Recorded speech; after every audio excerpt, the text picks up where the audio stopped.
Hi friends, good evening. তোমরা সবাই কেমন আছো? পুজো কেমন কাটলো তোমাদের? আশা করি ভালোই কাটলো, আমারও ভালো কেটেছে। দেখো, আজকে আমি রান্না করলাম হচ্ছে গিয়ে লোটে মাছের ঝাল।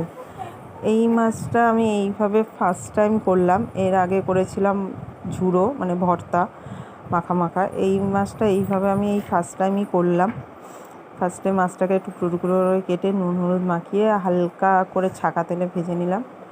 তারপর পেঁয়াজ কুচি দিয়ে মানে ভেজে পেঁয়াজ ঘষা, রসুন আর আদা ঘষা দিয়ে মশলা সামান্য যা যা দেওয়ার হয় দিয়ে করলাম।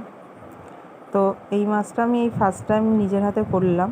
এর আগে খেয়েছি, আমার দিদার হাতে খেয়েছি, মানে মামা বাড়িতে দিদির হাতে আর কি খেয়েছি, ভালোই লাগতো, কিন্তু করলাম এই ফার্স্ট টাইম। এবার আমার শাশুড়ি শুনে একটুখানি ফার্স্ট টাইম নাকটা ছিটকালো যে এরকম গোটা গোটা লোটে মাছের ঝোল কেমন লাগে খেতে। যাই হোক, তারপর খাওয়ার পর বললো না ভালোই হয়েছে।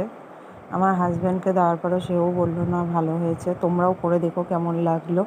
কেমন দেখে তো ভালো লাগছে, খেতেও ভালো লাগছে। Tata, bye bye, like and subscribe করে দিও।